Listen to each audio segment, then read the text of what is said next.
Welcome to NFL Pub Hub Week 1. The time has come. The streets are empty.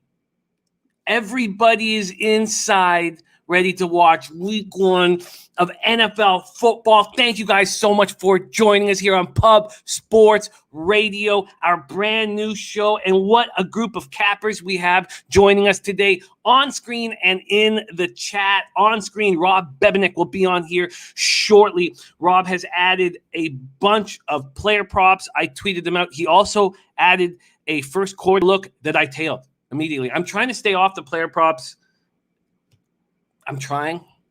I want to focus on sides and totals, but he has some very appealing player props, and he's going to be joining us. Then we have Sonny Vega joining us 11:25, making his Pub Sports Radio debut. Pete Loshak, the legend Pistol Pete Loshak, will be live from Brooklyn.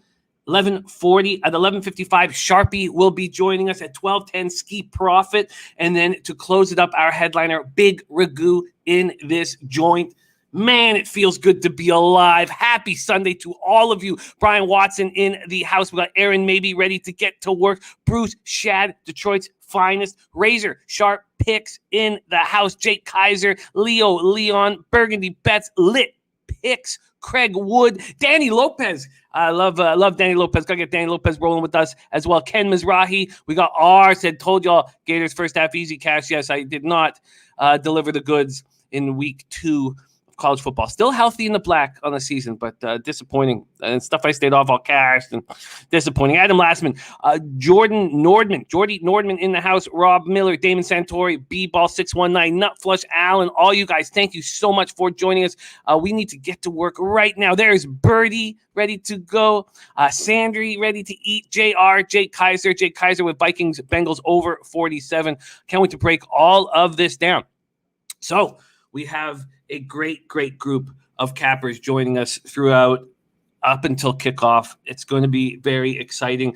Before we bring them on, let's just review quickly my action. And 2 grave errors, 2 big mistakes. And then the rest, I beat the market moves by enough. Steelers plus 6.5. It looks like that's going to go down to 6. We're going to talk about all of the market moves. We're going to talk about all of where the cash lies, but we're going to wait till we bring on each guest and their picks, and that's when I'll bring them in. 49ers minus 8 at plus 105. That was on Tuesday night when I couldn't get Tuesday night after the show, I could have got the minus 7 at minus 120. In the morning, 7.5 was juiced, and I was like, you know what? I'll just take the 8 at plus money. Colts was my first mistake. That was a big mistake. I wish I could have plus 3 right now. Sitting with a plus 115 money line makes me very upset. Seattle, Indianapolis Colts over 50. That market has moved away from me. And then my second big mistake, Panthers. I like the Panthers to take care of business today. I like it. But, God, I wish I had have waited much bigger. A much better number right now. Browns plus 6.5. That looks like it's going to 5. I got Saints plus 4. That looks like it's going to 3.5. Saints team total over 21.5. Rams minus 7.5. That's moved to 8. Bears team total under. Ravens first half minus 3. It's still there, but I could have got a less juice. And then I tailed Rob's first addition that was non-prop. And that was 49ers first quarter minus 0.5 at plus 105. And that was shocking. I know that the difference between minus 0.5 and minus 2.5 in the first quarter is nothing, But, FanDuel, for example, had the 49ers first quarter minus 2.5 at like minus 114. When Rob had first quarter minus 0.5 at plus 105. I thought that was a really nice spot, and I tailed it. We got more cappers joining us now. Kenny V, Jake Kaiser giving Steelers plus 6.5. Sean, our guy Sean from Ireland in the house. Great to see you, Sean. Says, nice to have NFL back. Nice to be back in the chat. Great to see you, Sean. Paco Healy, ready to go. And I'm so excited about today. So let's first take a shot in celebration of the NFL football season here. And we'll let Kraken bless our picks in week 1 and throughout the year. Thank you guys all so much for joining us here. We truly have no show without you guys. So from the bottom of our hearts here at Pub Sports Radio, this goes to you guys. Thank you for joining us. Let's get paid in full. Let's have a lot of fun doing it. And let's enjoy every second of this, because that's the most important thing. This is what we do for fun. This just takes us away from all the bullshit and all the shittiness that goes on outside. Right here, we cap together, we cash together, and we love every second of it. To Pop Sports Radio, to blessing our picks, to week 1 of NFL. Let's fucking go.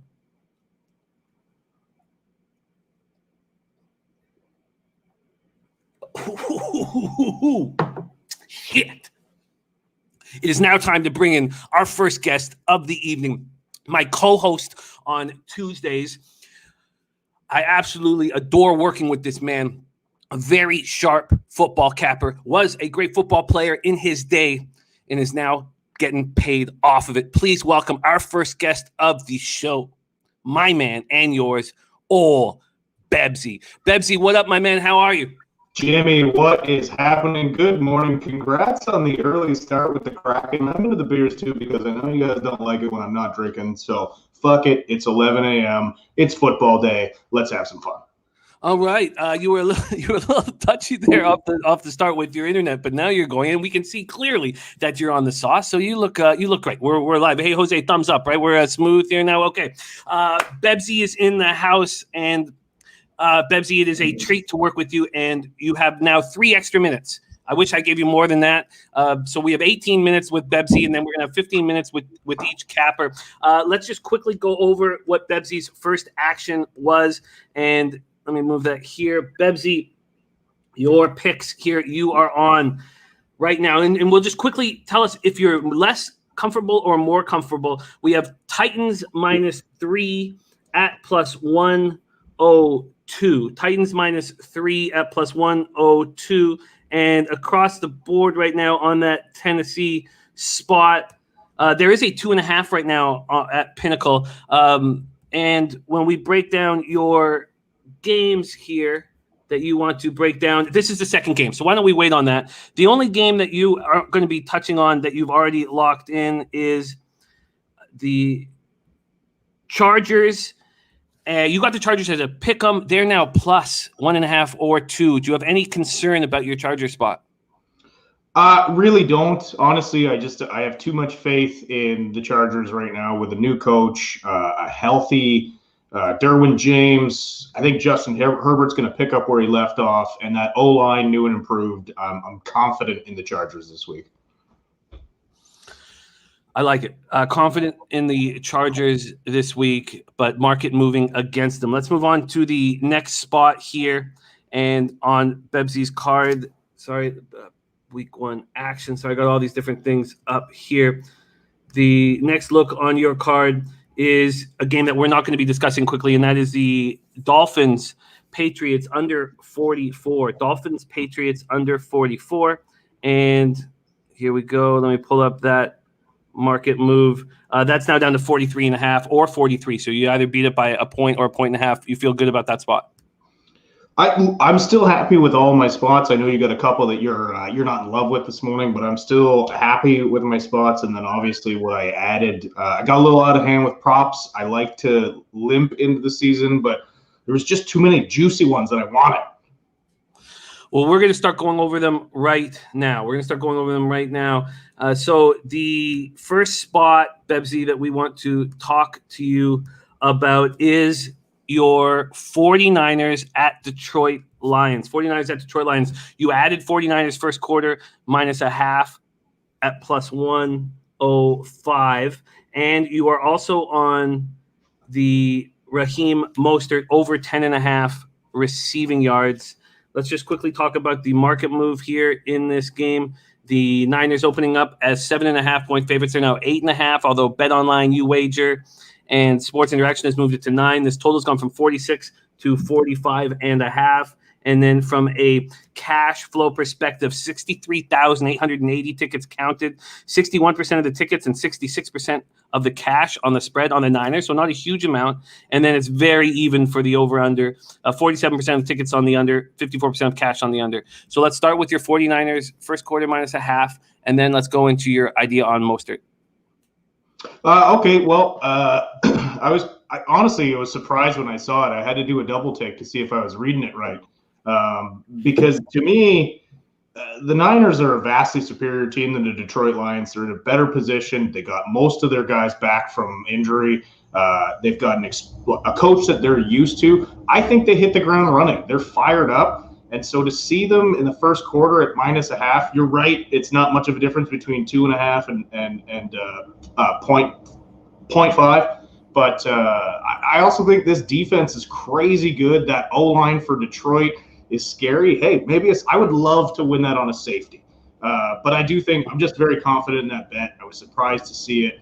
And then the Mostert pick.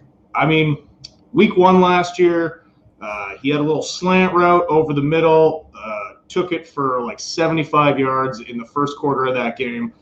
That's all it takes with Mostert is one little screen pass. He's so explosive. The Niners run blocking, they get downfield well. So that's one play. And I think, especially healthy Mostert, they're going to feature that today. So again, another bet that I think was just, from a Niners perspective, just a one I couldn't lay off of. I almost added a Trent Sherfield anytime TD at plus 650, and then I was like, well, now you're just getting out of hand. So I left that one off, but I love my other plays here. Billy Brisbane, who you will see on this show throughout the year, says he's on Brandon Ayuk over 45.5 receiving yards. Damon Santori also with you on that prop here with Mostert. By the way, that prop is now juiced to the under. There's been a 5-cent move down to the under. I know we're making nice time here with what we have allotted for you, but can you touch on your thoughts on Ayuk over 45.5? I like that. I couldn't find a number that low. Everything I found was closer to 50.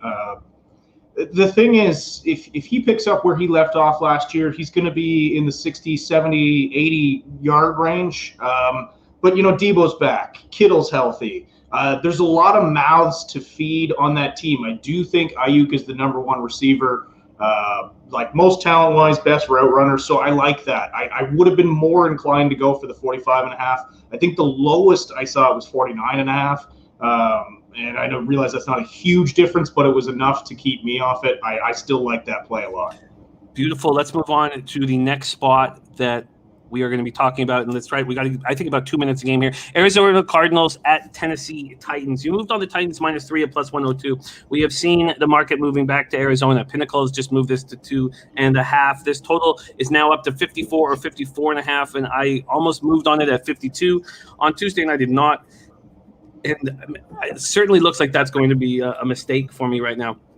When we get over to the cash flow, we have 51,699 tickets in. 66% of the spread tickets are on the Titans, 61% of the cash. Then this is what got me off of this total. And we'll see if the market moves are going to help or hurt this year. But 39% of the cash is on the under. 39% of the tickets are on the under, but 73% of the cash is on the under. And that's what kept me off. We don't know at what point they got in.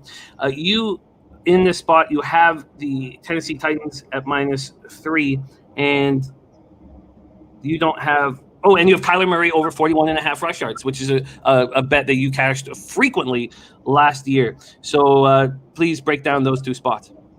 Okay, well, number one, I said this on Tuesday. I am not that high on the Arizona Cardinals. I think they're being vastly overrated. I still do not believe in Cliff Kingsbury. And look, this Tennessee Titans team is very good. They got better in the offseason when they added Julio Jones. I like their coaching more. I like their team more. I like their readiness and hungriness more. I'm very comfortable with that pick. And as far as the Kyler Murray pick goes, that guy cashed his rush prop every single week last year until he got hurt. When he gets hurt, he's not the same guy. He's a little more timid. He doesn't take as many chances running the ball, but when he was healthy, he would tuck and run. He is healthy right now. I think 41 could cash very early in this game.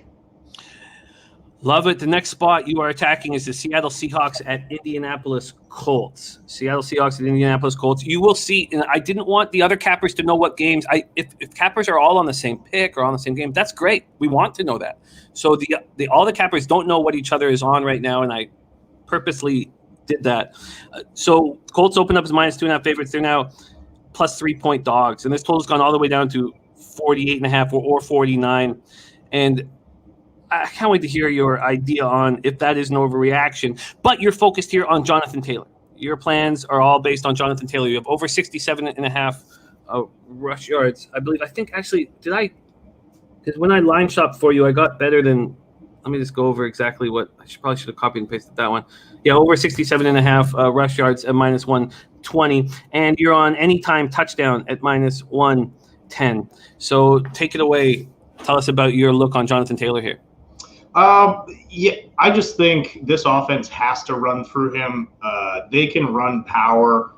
They still have a solid O-line. There was a lot of talk about how they took a step back on the O-line. I know Fisher's a question mark. I'm just all in on Jonathan Taylor. I think he's an absolute stud. I think they stole him in the draft last year, and he became the guy. He became the bell cow down the stretch. I think he's being undervalued early on. I think he hits the ground running.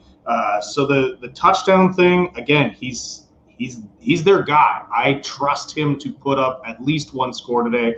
And look, it was just a rush number that made sense. I think he'll probably, average just below 100 yards a game this year. I'm super high on Jonathan Taylor. I hope I'm right because I picked him up in pretty much every fantasy league I'm in.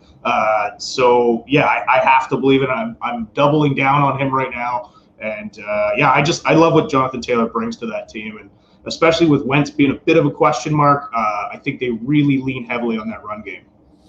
Billy Brisbane with an interesting point. He says, don't be surprised to see Nyheim Hines out there more with T.Y. Hilton out. I hear that, and it is an important point, but being bullish on Jonathan Taylor in week one makes a ton of sense to me. We move on to Bebsy's next spot. Love the pace. Thank you guys all so much for joining us here, Pub Sports Radio. We have a cavalcade of spectacular cappers joining us one after another, giving us their looks here today. Next up for us is the Cleveland Browns at Kansas City Chiefs. I got the Browns plus 6.5, a spot that I love. It's now moved to 5 across the board. Actually, there is 5.5 left to bet online. This total's gone from 52.5 to 54.5. You're double dipping on the Cleveland Brown rush props, and this was very successful for you last year. Backing both running backs in a spot that you liked on the ground. You have Chubb and Hunt, and let me just go to the exact numbers that you got them at. You got Chubb over 71.5 rush yards at minus 110, available at FanDuel, and Hunt over 33.5 rush yards at minus 110, available at FanDuel. Break down that spot, and do you agree with the market move also towards the Cleveland Browns? I do agree in the market move towards the Cleveland Browns. I think I said on Tuesday that I thought that spread was a little bit too much, a little bit disrespectful, especially the way the Browns have loaded up in the offseason, how well they played in the playoffs last year. So, yeah, I totally understand that market move. I hope any of our cappers out there grab that value. But as far as the rush prop goes, yeah, I did double up on a lot of 1-2 punches last year. And I like this spot again. I think 71.5 is very attainable for Chubb. He's one of the best running backs in the league. But we know Hunt's going to get carries as well. And if one of them gets way more than the other, then I've protected myself a little bit by taking 2. That was the theory behind it, but I also believe both of them can cash comfortably. So that's my thinking behind that doubling up on the running backs pick. It worked for me most of the time last year. Let's hope it keeps hitting for me this year. It was a fantastic spot for you last year. We all noticed that. So there you go, the double up on the Chubb and Hunt rush yard props. Next up for us is Green Bay Packers at New Orleans Saints. Green Bay Packers at New Orleans Saints.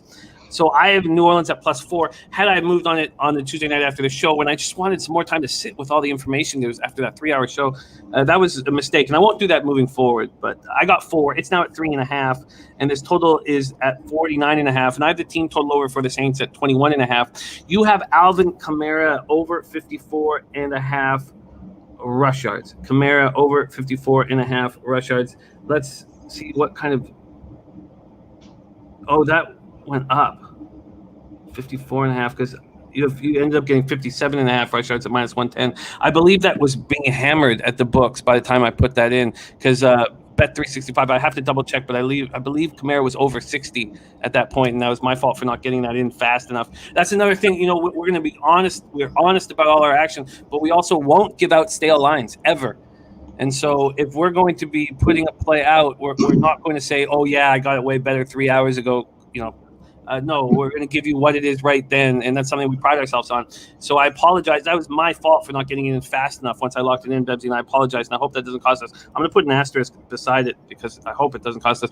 Kamara over rush yards. Break it down.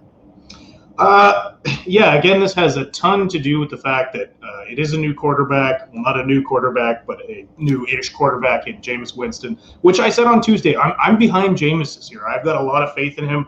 But I still think this team is going to run through Alvin Kamara. And a lot of it's going to be passing as well. So, and I looked at total yards, but I really like this rush prop here. I believe in Alvin Kamara, the player. I believe that in week one, the Saints, they're going to lean on him a little bit. So I wanted to jump on this early. I don't see myself playing a ton of Alvin Kamara props because I think they're going to be wild come week 2 and 3. So I wanted to get some Alvin Kamara action in early. I still like this pick. I still think 60 is fine, but I'll accept the asterisk as well. And the next spot you made as your best bet, which is something that we didn't, last year wasn't, you weren't saying this is my favorite spot on the board, and I'm very excited. So what I'm going to do is also track your best bets this year. Your best bet is David Montgomery over 52.5 rush yards. Montgomery over 52.5 rush yards. Bears, Rams. Let's move over to Bears, Rams. And I apologize for that Saints spot that I didn't give the cash flow. 51,144 tickets in. 72% of the ticket. Oh, no, sorry. That's the Rams, Bears spot. My fault. Because that was in my head.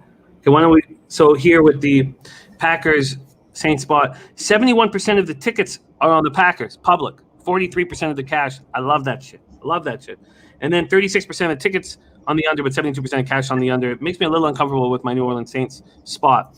Then with the Bears, Rams, 51,144 tickets in. 72% of the tickets on the Rams, 41% of the cash, which is, so it's surprising me and worrying me. The Bears are some big bets being placed on the Bears. Then you have 52% on the under, 69% of the cash on the under. Take it away. Your best bet, Montgomery over 52.5. Well, the reason this is my best bet is fairly simple. I bet on Montgomery 9 times last year for the over in his rush total, and he hit it 8 times. So I'm confident in that. I do understand that they're playing the Rams, and the Rams have a very tough defensive front. But the Rams also don't have the linebacking depth they used to. So if he gets to the second level, he can bust this wide open. Look, the guy's a workhorse behind a bad O-line, and he still hits. Again, 8 out of 9 last year. I just thought this total was extremely low for a guy who's going to be taking the absolute bulk of the carries. So I see them trying to slow play this and forgive the pun, but ramming the ball down that Los Angeles defense's throat. So, yeah, I love this pick. I called it my best bet just because, again, 8 out of 9 last year. They always seem to undervalue Montgomery's abilities. He's this great running back that just gets overlooked. I don't know why. Maybe because he plays for the Bears, maybe because he's not flashy, but I love this slay. Looks like Slat's got him at 50.5. Love it. I'm very comfortable with this spot here. I like it. Slats on it as well.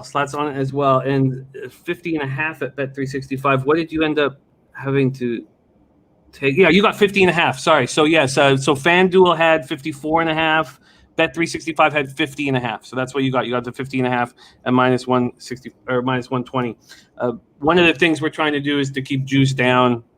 And Bet365, if you want to bet props, they welcome it because they juice it really, really tough and makes me never want to bet it. Okay, then the final spot here with Bebsy, and then we'll go over his picks really quickly. The final spot is this Eagles-Falcons spot.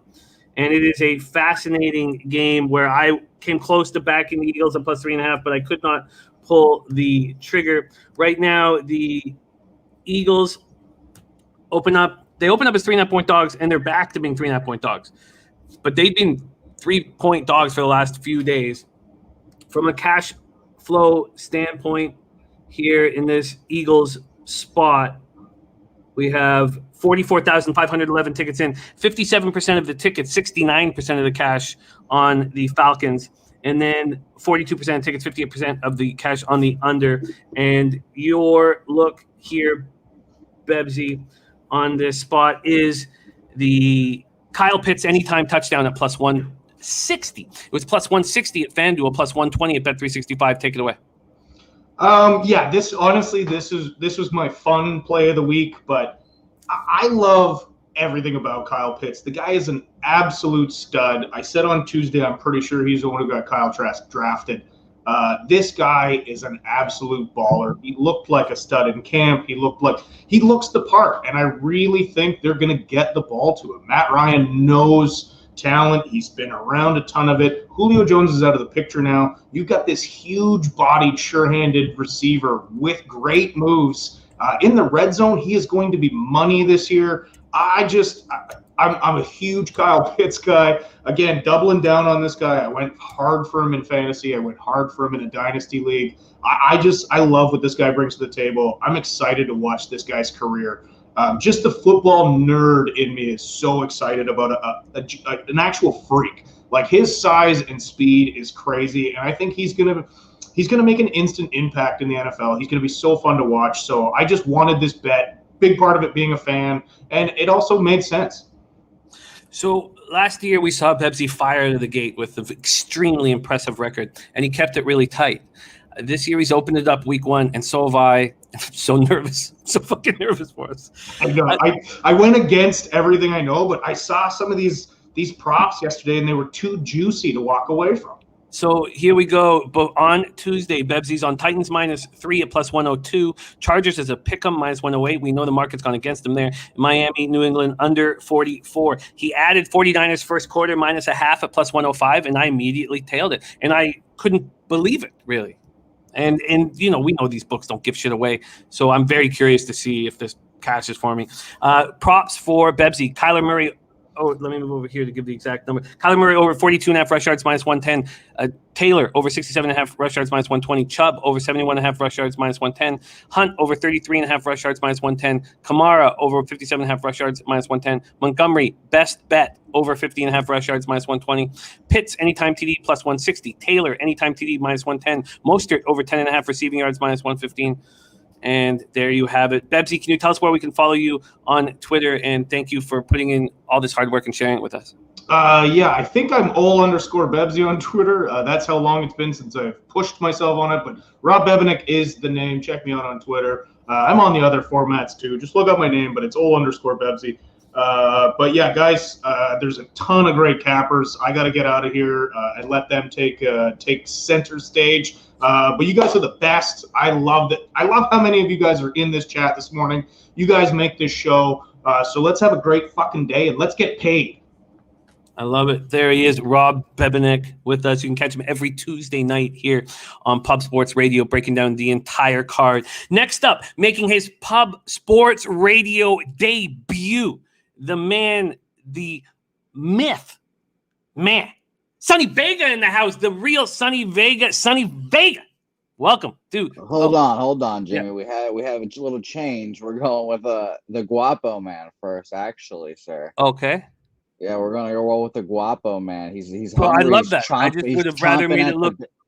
I would have rather made it look Jimmy. Much more professional. That's all. Okay, sweet. There we go. Thank you, Jose. All right, Sonny going to be coming on third right now. Next up, we have the Guapo Man. You just heard the Guapo Man. Sharpie bets already started out 3-0 with this props on Thursday night. Spectacular work. We can't wait to see how you follow that shit up. Sharpie, what's happening? How are you? It's Gucci, baby. It's Sunday. We got NFL. Oh, dropped off 2 whales at SeaWorld this morning, so I've been up early. Yeah, putting in that work. All right, Sharpie, let's get right to work. And you are focusing on the prop market today. We start with the LA Chargers at Washington football team. We've already spoken about this move towards Washington, opening up as a pick'em, now at 2.5. It's now moved to 2.5 at Pinnacle and Intertops. Wow. And you wager money coming in on Washington, we imagine. Let's just double check that right now. With 42,179 tickets in, 59% of the tickets, 66% of cash on Washington. All right, there you have it.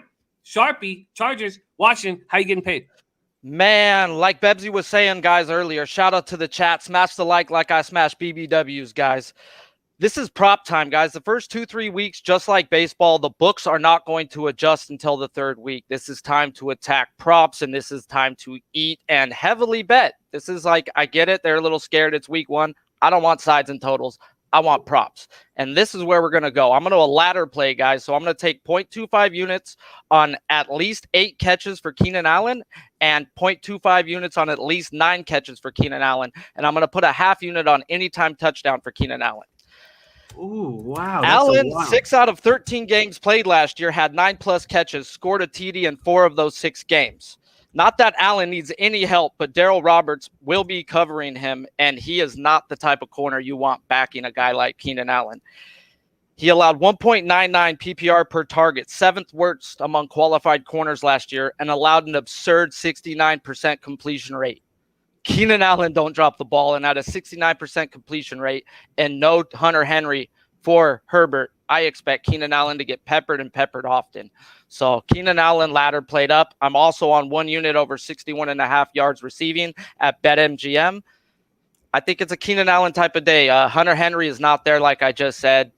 Herbert went to Henry or Allen last year. Those were his 2 guys. So without Henry, I expect Cook to see some action, but I expect Keenan Allen being his favorite target to get his fair share. Wow, that's a fascinating way of moving on this game, backing Keenan Allen. Can I, just for my own, following along, can I get the juice on these? Do you have them available? Yes, I got everything ready. Okay, beautiful. What's at least 8 over catches?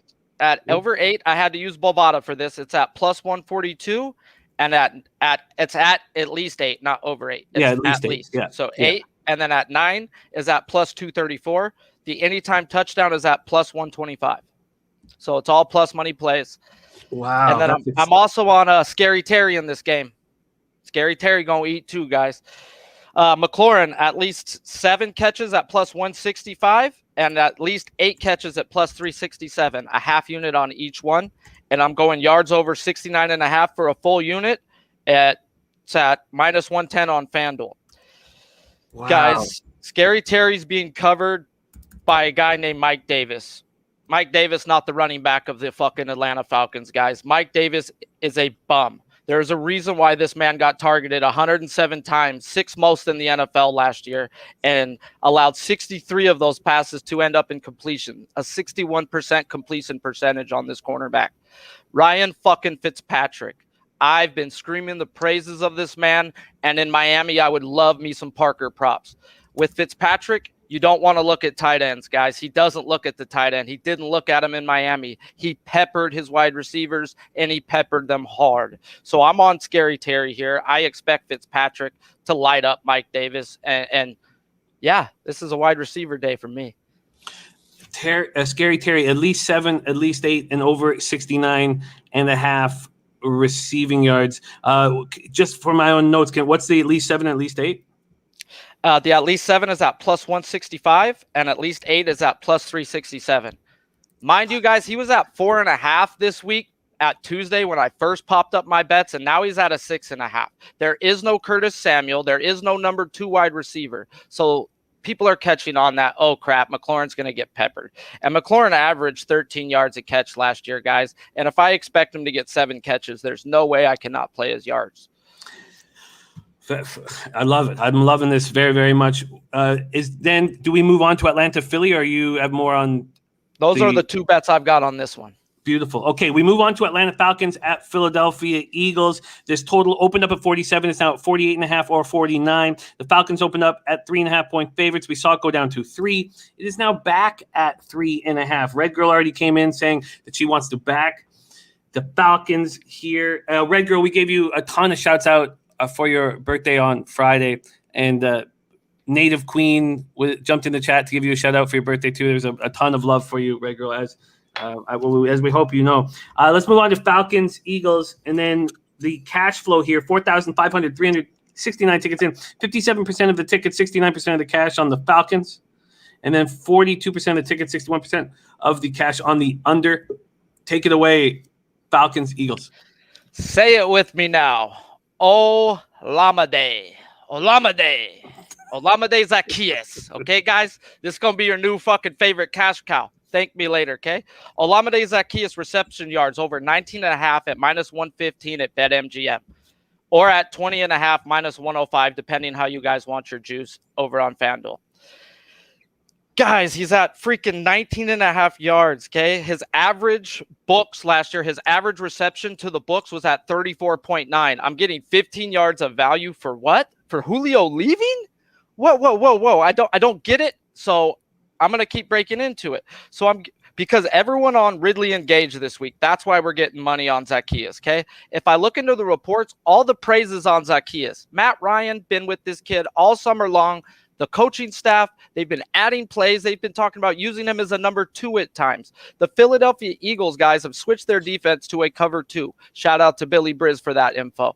Cover 2 means underneath options are open, guys. Underneath options, third wide receiver sets. That's Zaccheaus. Zaccheaus averaged 24.7 yards a game last year, and we're getting a 19.5. And I expect way more usage from this guy. And we're getting less value than what he was posted at last year. So to me, this is a super value play on a guy that should be at a 30 yards. I think this is a very sharp look. Very sharp look we are going to close this show about 10 or 15 minutes before kickoff so I can tail some of the spots that I think are extremely sharp. I love this spot. A bunch of cappers, Jimmy, so let me get into a couple more plays so we can get you to your bets. Falcons, Eagles, is that all for you, or are you jumping more in?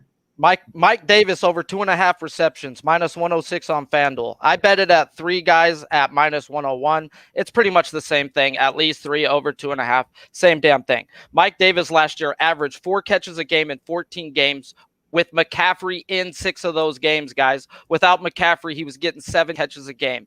Matt Ryan loves to throw to his running backs, guys. He didn't have a damn running back to throw to. Todd Gurley was fucking trash last year, and that's being nice. And I love me some Todd Gurley. I live in San Diego. I go to the Rams games. He ain't that guy no more, guys. Last year, 91 targets, 61 receptions from the Atlanta Falcons running backs. And you're giving me 2.5 to a guy who's going to be on the field 70% of the time? Nah. He averages 4 a year last year. This to me is the stupidest line of the day. I'm on Mike Davis over 2.5 receptions. And shout out to Billy Briz and Bebsy. He put me on that Pitts touchdown prop. It was at plus 210 on FanDuel. That's where they opened it up. It's been steamed down to plus 175. Wow. Every other book, it's at plus 130. FanDuel's the only one giving you that type of value on it. So if you can get FanDuel, I would say jump on it. I back it to the fullest. I don't have FanDuel, but yeah, it should be at plus 130. So just on value alone, you're getting 50 cents in value, and that to me is worth the bet. Jalen Hurts, last bet on this game. Over 47.5 rush yards, guys. This to me, I love all my props probably just as much as every one of them, bro. I think they're all going to hit. I'm not putting my money on this shit just fucking for shits and giggles, guys. 3 out of 4 times he hit this freaking rush yard. The only time he didn't hit this amount was versus a good stacked Washington defense. I'm going to give you a fucking stat, guys. The only person with more rushing yards in his first 4 stats in the NFL, Lamar Jackson. Lamar Jackson's rush yards are like 80, 90 every game. Why the hell is Hurts under 50? Smash the Hurts while we can, guys. He's a Lamar Jackson prototype. We're getting value with Hurts. Yeah, both Jalen Hurts' rush prop and I mean, the Eagles game has perplexed me because I wanted to take the plus 3.5. The Hurts props just been staring me. I mean, my ROI on props was not good last year, and I shouldn't let one year dictate how I'm handling things. But you're making my palms fucking leak, Sharpie. I think the first 3 weeks is the best time to attack the props before the books adjust to the numbers. Like they will be 10, 20 yards difference on some of these guys. Sharpie, the final game that you are attacking is Vikings-Bengals. Vikings-Bengals here. Let's just give a quick market update here of the Minnesota spot. Vikings open up at -3. It's where they stand now, but it's at even money at a lot of books. This total's gone from 48 down to 47. From a cash flow perspective here, we have 4,245 tickets in. 63% of the tickets, 76% of the cash on the Vikes. Then we have 47% of the tickets, 76% of cash on the under. What's your look here? Shout out to the chat. Smash the like if you haven't, guys. It's time to get high. It's time to fly. MMA locker room. I mean, not locker room. MMA diehard. He's the Skull fan. I saw your chat, your comment in the chat, whining about why the Vikings game wasn't up there. Skull wasn't up there because I want Skull, baby. Let's fucking go. I want some Scully. Okay, but not that type. Here we go. Kirk Cousins over 1.5 touchdowns. It's at minus 130. I didn't bet it, but it correlates with the play that I am betting, guys. Adam Thielen, anytime touchdown, plus 130 on FanDuel, plus 125 everywhere else. He scored a TD in 4 of the 5 games that the Vikings were favored in last year, guys. 4 out of the 5, and he's coming off a career high in touchdowns at 14. You don't think Adam Thielen wants to come out and keep building on the year that he just posted? I do. And this guy scores touchdowns, and he's a touchdown machine. And at plus 125, I need me some Adam Thielen in my life. I also had somebody reach out and say, how are you not on Thielen props here for week 1? Is that get that in you, Sharpie? Get that fucking in you.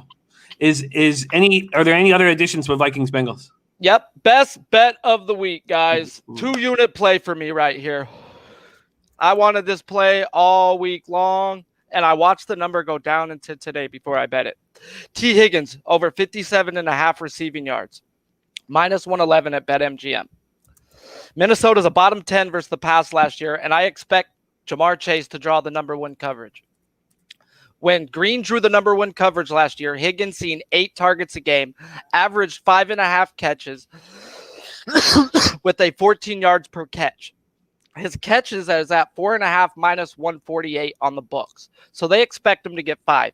And at 15 yards a catch, that's 75 yards, guys. And you're giving me a 57.5 to a guy where Burrow feels comfortable with. This guy has dominated single coverage last year and shown he's a proven commodity. He had 8 targets last year a game. I expect his target share to go up with Chase drawing more 2 coverage. I think this is an easy prop, 57.5. Like I said, 2-unit play for me. Sharpie, you were on point. You were absolutely on point here. I'm just going to go over Sharpie's action here. And Sharpie, please jump in if I've made a mistake here. Keenan Allen, at least 8 catches plus 142, at least 9 catches plus 234, anytime TD plus 125, also over 61.5 receiving yards. Scary Terry McLaurin, at least 7 catches plus 165, at least 8, 367, over 69.5 yards. The Zacchaeus, the Holiday prop, screaming at me right now. Over 19.5 receiving yards. Davis over 2.5 receptions, and Jalen Hurts. Those 3, not that the Scary Terry and the Keenan Allen aren't very appealing, but those 3 sound like slam dunks. Thielen anytime TD at minus 140, and the 2-unit best bet Higgins over 57.5 receiving yards. Does that sound like I got it locked? Perfect, man. Thank you. Shout out to the chat, guys. We got more fucking cappers coming in to bring you fucking best bets, guys. Lock them up. Smash it. It's time to fucking get paid. It's time to get laid. Let's fucking go. God, great work. Sharpie on point, man. Sharpie on point. Follow our man Sharpie on Twitter. I'm just going to pop it. Actually, Jose, could you pop his Twitter in there? Because it's at Sharpie's Bets. At Sharpie's, SHARPIES Bets. And that man is on point. Next up, we have the legend, Lodels Loshak, coming to us on a Sunday from Brooklyn, New York. And he's ready to rock. Pistol Pete, great to see you. Yeah, great. I'm doing great. It's a little bit intense. Jimmy the Bag, I don't know if you let everyone know, but this is not like a best bet thing. I asked you to give me the 2 toughest games the 2 games that you wanted extra insights in-depth insights, and you hooked me up with 2 games, and I think I have some nice plays on those games. But yeah, so that's what we're going to do here. I don't know if the viewers are aware of that. Also, if you have an extra 20 or 30 seconds at some point in my clip, I could hit you up with some MLB if you want. I got a few winners on today's card, Jimmy the Bag for MLB. Well, let's do exactly that. Pistol Pete. We'll let you, at the end of this, drop some MLB winners for us. Now, it was very difficult to give Pete 2 games because there's so many games I was very, very interested in. But I think I picked 2 really good ones. And there's been 2 major market moves on both of these games. Right. In the last 24 hours, huge moves. So I'm very interested. We start with the LA Chargers at Washington Football Club. The Chargers game opened up as a pick'em. Now Washington is up to 2.5-point favorites at Pinnacle and Intertops and New Wager. This total's gone from 44.5 to 45.5. And from a cash perspective, 43,553 tickets in, 59% of the tickets on Washington, 66% of the cash, this spread on Washington. And then we have 50-50 on the over-under tickets, but 56% of the cash on the under. Pistol Pete, take it away. Chargers, Washington. All right, you asked me about two tough ones. Now, this one is obviously the Chargers are going to have at some point this year an explosive offense. I got so many notes here, I don't even know where to start. I hope I don't miss anything, but I don't like the spot for them. I would be leaning under, except because of the officiating that I would expect for this year. I'm always thinking twice about taking any under and thinking, pulling the trigger more quickly on taking any over, because they're not calling as much offensive holding, and they're going to crack down even more on pass interference, which is what you would expect. So I'd be leaning under, except for that.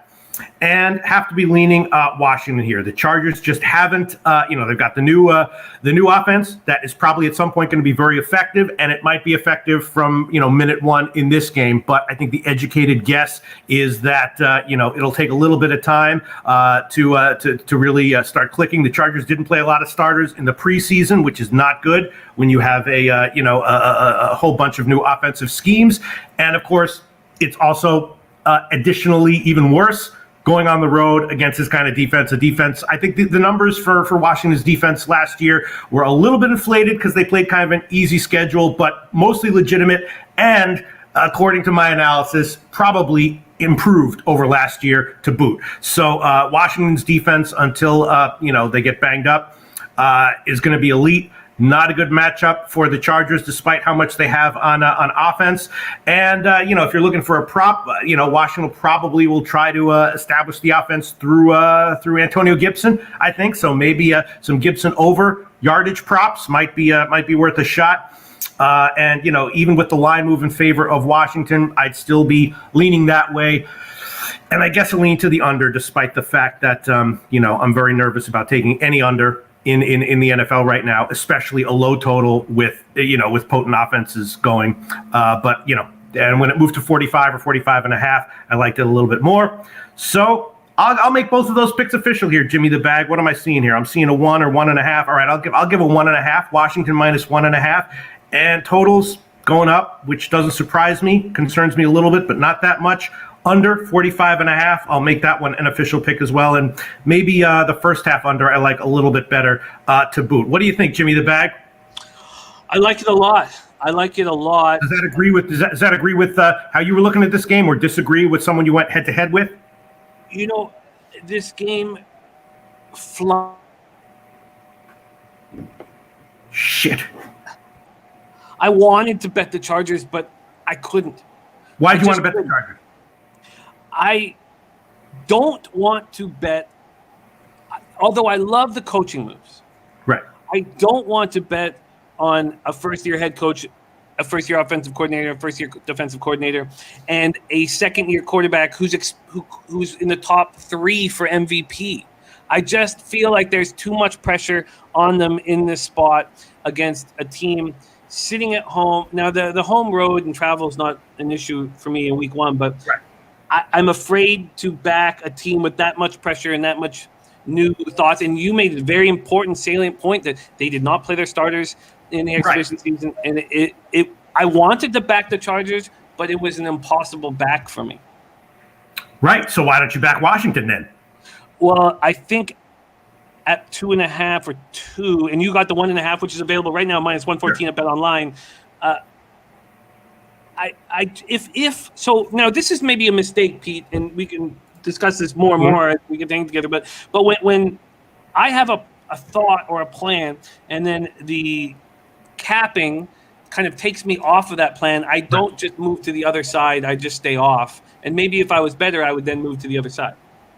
Yes, and just I'll answer that question very quickly. In my experience, my many years of experiencing handicapping, yes, it should either put you on the other side, usually, or it might make you like a bet less, but you have to guard against that taking you off the bet completely, right? So if you think some bet is a great bet at 56%, and then you're like, actually maybe not, maybe it's 53.5%, you should still bet it. Just not as big. You know what I'm saying, Jimmy the Bag? But yeah, and of course, it's always fine to leave money on the table. Much more important to avoid losses that you regret than to leave money on the table, which is frustrating and annoying, but okay. So, I'm not saying it should I'm saying in theory, in your mind, it should, on paper, it should put you on the other side. In terms of your actual betting, if you just don't feel comfortable in your analysis, bam, forget about it and stay off it. Absolutely. But in the spreadsheet in your mind where you're keeping track of everything, yes, it should maybe either put you on the other side or not. This is fucking heaven. It's so great having you on here, Pete, on a Sunday, and having all these cappers on here. I just fucking love this. Pete, it's heaven +1 because Jay Happ is starting today, and we can fade him in addition to all this great analysis that we're getting here from all the cappers. Right. Sunday. Okay, I know that you want to give us a couple of baseball picks. I know. I was just making a joke, Jimmy the Bag. I know. No, I love it. I fucking love it. Jay Happ Day. Kansas City Chiefs and Cleveland Browns. Now, had I known that the market would move. Oh, so we're off the Washington game then.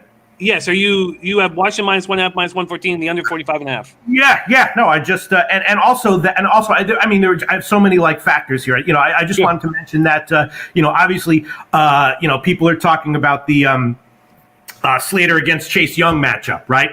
And I think that very, very clearly is in Young's favor, right? He's clearly got a chip on his shoulder about this, and Slater's just kind of like, yeah, it was great what happened. Maybe I can do it again. It's like I think that's a big edge. He's going to be hyper motivated here, and that's another just another small factor that puts me on Washington. I know that we were, there's always pressure, Pete, when you come on, and we know that. We know the need for success, but Logan Collins says I need a birthday pick. By the way, Logan Collins said Iowa, he said this on our show during the week, I was going to kick the shit out of Iowa State. He said I was going to beat Iowa State so badly. This is a gift. It's a gift. He kept going over and over again. Shout out to Logan Collins. You're a hell of a capper, and don't think we haven't all noticed it. So you're going to need this. We would be very interested in the birthday pick, and it can be baseball. It doesn't have to be football. Yeah.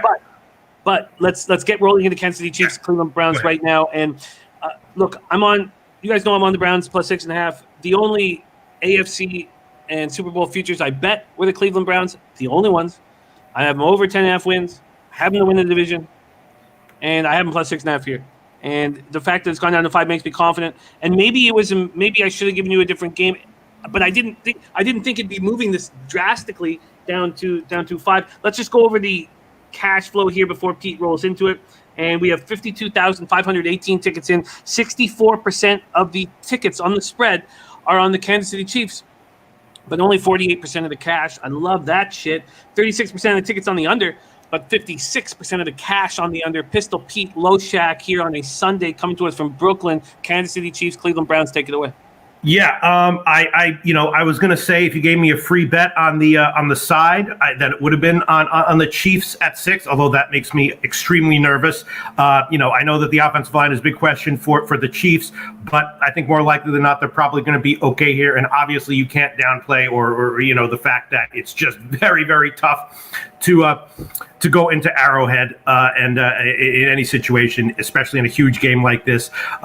Super Bowl losers, though, I don't know if you know about this, are notoriously bad ATS in week 1 of the following season. And so that's, twice as bad when they're going up against a team that is, I think, legitimately great and probably going to be undervalued for the season in Cleveland. And you could make a strong argument that they have a stronger roster top to bottom. So in light of that stat and who Cleveland is as a team, that would, if I had a free play on Cleveland, a free play on the side, I would have put it on Cleveland, and I probably would still do the same thing now at 5. This could easily, it's probably going to be one of those games that goes down to the last possession, and I just can't bet actual money in a game like this against the Chiefs at Arrowhead, with all of their records and everything, but I did bet actual money, and I do like the over, Jimmy the Bag. A little bit of a public play, maybe.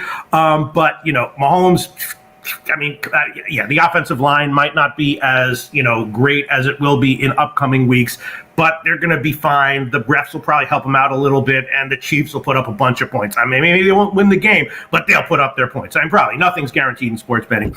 And then, Cleveland, they might be outclassed. They might really, just not be in this, down at the end. But they're going to put up their points as well, right? The offense has continuity, right? It's not like the Chargers. Mayfield's familiar with everyone, and even there's going to be a lot of noise one way or another. The Browns are probably going to put up their points as well. So, I know the total got bet up a little bit, and I'm sure that if you look at the public money, it's like 93% of the public money is on the over, but I'm on it over 54.5. And if you gave me a free play on a side, I would probably still take Cleveland at +5, although that makes me very nervous and I definitely wouldn't bet it, but that's what I'd do if you gave me a free play. I absolutely love it. Pistol Pete Loshak, it is, thank you for joining us today. Sure. So many of us wanted to see you on a Sunday. We want to see you more than every Tuesday, but you can see Pistol Pete Loshak every Tuesday. We want more of you, Pete. That's the bottom line. Pete, MLB Picks. And quickly, here's the stat. Super Bowl losers in week 1 of the following season, 5-16 ATS. That's a small sample size, but not tiny. You know what I'm saying? Yeah, no doubt. Not tiny. No, it's important.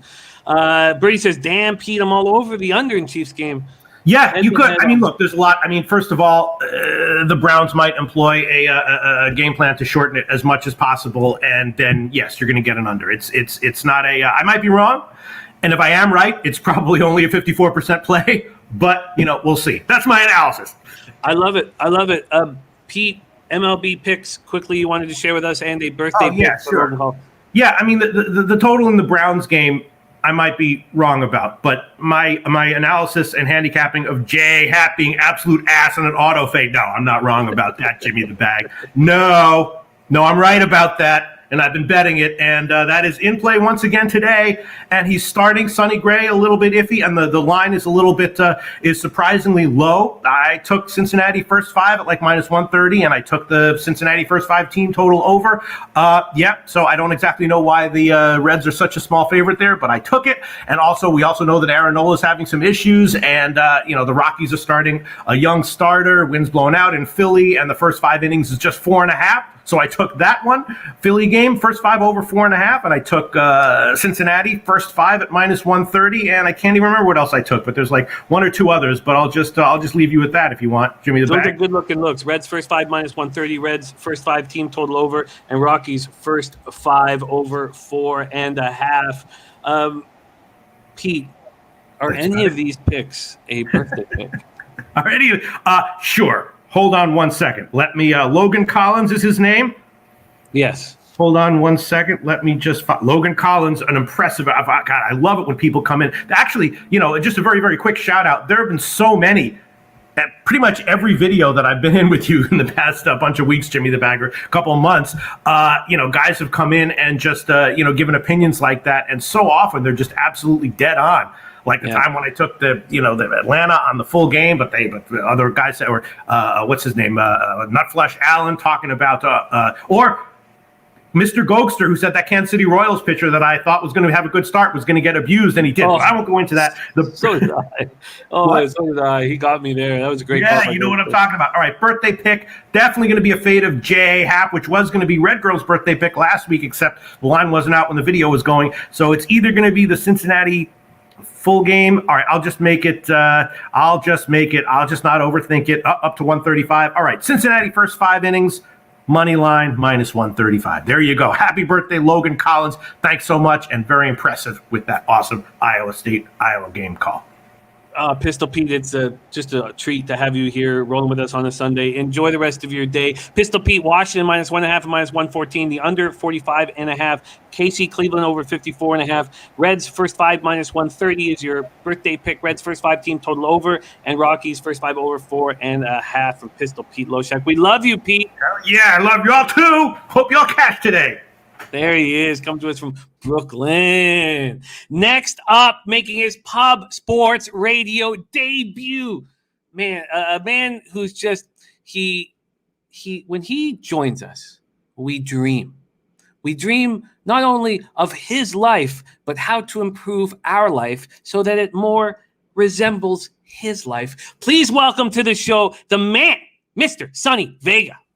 Wow, what an introduction, Jimmy the Bag, man. I'm so excited to be here. What a better way to kick off the NFL season with you guys, winners and wieners. That's what we're doing here. We're going to share some games. I got 5 games I'm in love with tonight.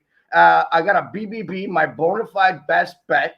Okay, I got a parlay as well. And for me, it's a numbers game. I know for each individual, it's a little different, home team, visiting team, but I read the numbers, and I mean, that works for me. For others, it works different, and we got to find that place where it works for the better, right? So I want to share, I got 5 picks I want to share, and they're first quarters and first halves. And someone might say, well, why are you just betting the first quarters? Well, I got commitment issues, right? I can't stand in front of a TV. And my theory is the quicker I win, the quicker I can double up, right? Or the quicker I win, the quicker I can spend that money. That's my theory. I don't know.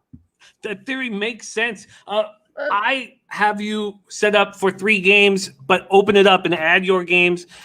Please open it up. But we are going to start with Mr. Sonny Vega on the Arizona Cardinals, Tennessee Titans spot right now. That is a game where money has been coming in on Arizona throughout the morning.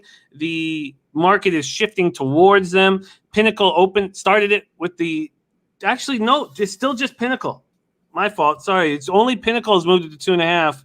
The 3s are at plus 100 for Tennessee. Pinnacle has moved it to 2.5. This total is going down, it looks like. We see our first 53.5 on the board.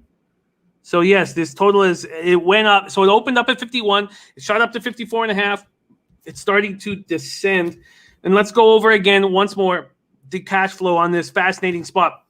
By the way, this was the last cut when I gave Pistol Pete games to break down.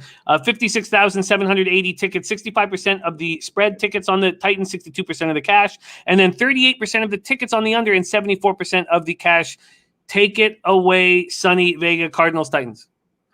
Well, look, it's easy for me. I think people are going to be reserved coming into this season. I like the under at 10. Now, it moved. I bought it yesterday at minus 110. It moved this morning at minus 105, but I'm still sticking with it. Again, I'm going to see and maybe re-up before kickoff and see, because that gives me a lot of gauge right before kickoff how that number is moving. So my play is the first quarter under 10 with the Titans in Arizona. I think teams are going to be a little reserved today. I really do, and it's going to be a lot of unders, I believe. But with that game right there, the first quarter under 10, yeah. I really like that game. A touchdown at the most. And we can always hope for that missed extra point. I know kind of boring betting the unders, right? But it works for me. It has been working for me. Well, most of the time anyways. First quarter under 10 for Cardinals, Tennessee Titans is how Sonny Vega is getting his day started. Big shout out to Don't Ask, Don't Tell for the dono. Says NFL Pub Hub better than my hand in a tub of Vaseline. Thank you. Thank you. But we love you, Don't Ask, Don't Tell. And thank you so much for your support. All right, we move on to the next spot, but we're going to have a BBB and we're going to have a parlay as well. The next spot that Sonny is attacking is the Jacksonville Jaguars at Houston, Texans. Jacksonville, Houston. This total opened up at 45, now at 45.5, and Jacksonville opening up at -3, and they're now 3.5s on the board. And in all honesty, if I can get a 3.5 on Houston, I'm going to get it. I'm going to bet it. But we'll see if it's available here because we are about 61 minutes from kickoff. Oh, no, I guess there's no 105 starts. I'm thinking baseball, 1 o'clock. So we're 56 minutes from kickoff. Sonny Vega, Jaguars, Texans. Take it away.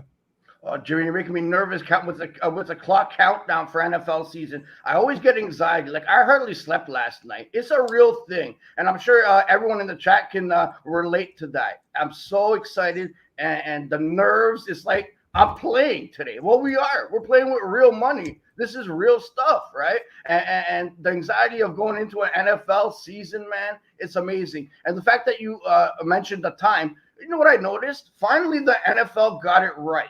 And what I mean by this is the 4 o'clock games, Eastern. Never mind the 4:05, they moved them all to 4:25. In turn, giving us, the bettors, some time, right, after the early games, the 1 o'clock games, giving a window to bet the 4:25 games. It was ridiculous. Well, when they start some games at 4:05 last season and then 4:25, the worst time of day for us on an NFL Sunday is the 3:30 Eastern, because those games are winding down and you don't know what's going on in your bankroll, and then you got the 4:05s kicking off. But I mean, you just gave me even more anxiety. And on top of that, Jimmy, they say, I've been doing a lot of reading lately, and they say dress for the job you want, not the one you have. So I decided to go with green today, right? Because that's what it's all about. That's what we're here for. That cash, that green. So the next game, Jacksonville at Houston. I like your Houston pick, by the way, Jimmy the back, but I like the over here. 7.5. Again, that line has changed too. Last night I bought it at -110. I see it at 105 some spots. I'm taking the over in that game, a small play, as well as the Arizona game, a small play. But when we get to it, I'm going to put those two plus one more in a 3-team parlay. So very interesting spot. Jacksonville, Houston, first quarter over. What was the line that you got there? 7.5. 7.5. First quarter over 7.5 for Jacksonville, Houston. So what are your expectations of Trevor Lawrence here? I think he's going to blow it wide open. He's going to take some chances. I mean, that pick six or a fumble, there's going to be nerves there. He's going to try to bust it open, and I think he's going to get caught. There's going to be some big plays in that first quarter, I believe. I'm hoping. And yeah, I think there's going to be a fumble. I'm looking at some props as well. I think that first quarter is going to – I just have a feel about it. Over 7.5. I'm thinking 2 touchdowns even in that first quarter. But again, I'm hoping for a field goal and a touchdown in that first quarter. But that clock, when it winds down, man, and then you're trying to do the math, are they going to snap it? Are they going to run the clock and take it to the second quarter? Yeah, there's a lot of anxiety. But hey, we're going to make some money. You can't do it without some anxiety and some stress, right? Without a doubt, man. Without a doubt. I like this look a lot. You guys, there's a donos coming in, and it means the world to us. Thank you so much for your support. Paco Healy, Sean Thompson, Jake Kaiser, Tony Bruscher, Ik Schnizzle, Razor Sharp Picks. One thing we know that we're certain of is how hard you guys have to work and how hard we all have to work for our money. And one thing that we promise you here is we're not going to try to sell you anything. We're not going to try to sell you anything ever. We just want to win together. And it means so much to us that you guys, donate your hard-earned cash to us. With this Texans spot, their GM comes over from the Patriots. So I really respect his ideas on player personnel. And he signs everybody to 1 or 2 year contracts on defense to ensure that there's a ton of competitiveness, a ton of fight. They have 10 turnovers in the first 3 games of the exhibition season. And I think they're going to be coming at Trevor Lawrence. So I love the way you broke down your ideas on Trevor Lawrence. Let's move on to Dolphins, Patriots.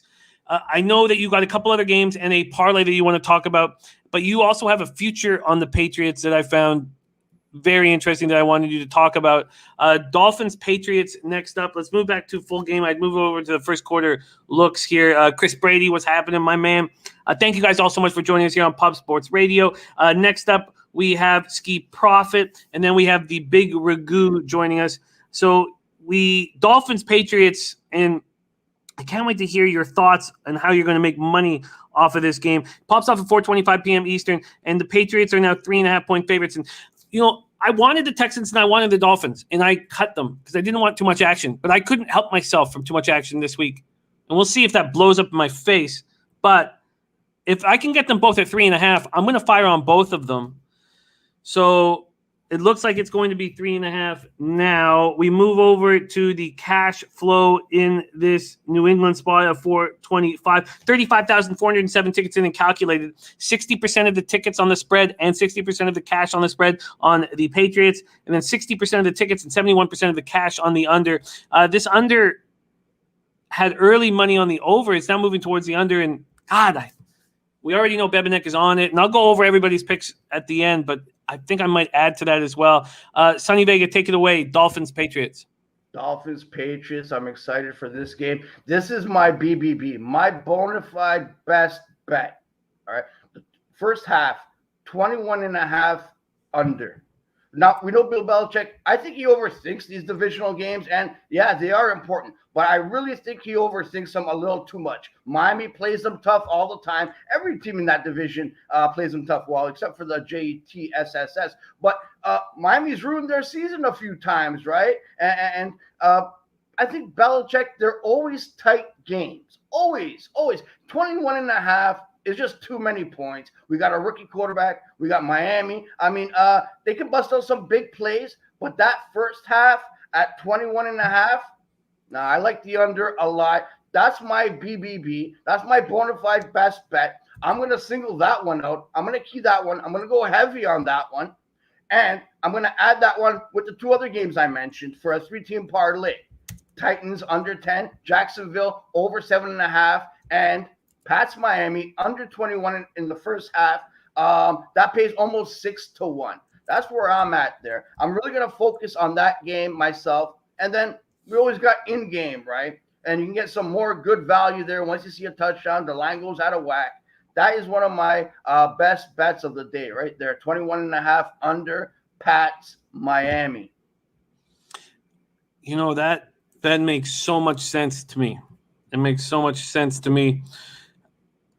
Jimmy, I love your Dolphins plus 3.5 there. Again, Belichick always plays tight. And Miami's a good team, solid team, right? Good coaching. I appreciate that team. I respect that team a lot. Coach is great there in Miami. Really don't know what happened with Deshaun Watson there. There's some controversy, right? There's some drama there. But they play a tight game. Both. It's important, right? First game of the season, division.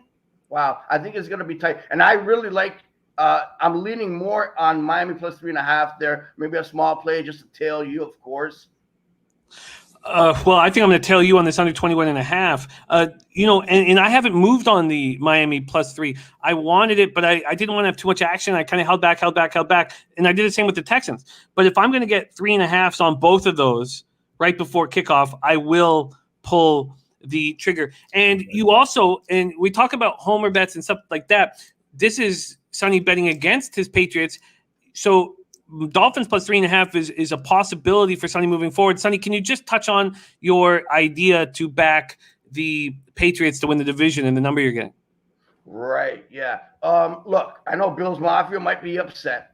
Bills Mafia, look, they are the better team right now. They were the better team. I love Josh Allen. I love coaching Buffalo. Solid foundation that team has. And they deserve it. Finally, great football. And I always respect great football, no matter what. And I'm a Bill Belichick fan first, just for the record. I'm a Bill Belichick fan first and foremost. And wherever he goes, I'll follow him. And, I mean, I'm happy for Tom Brady as well.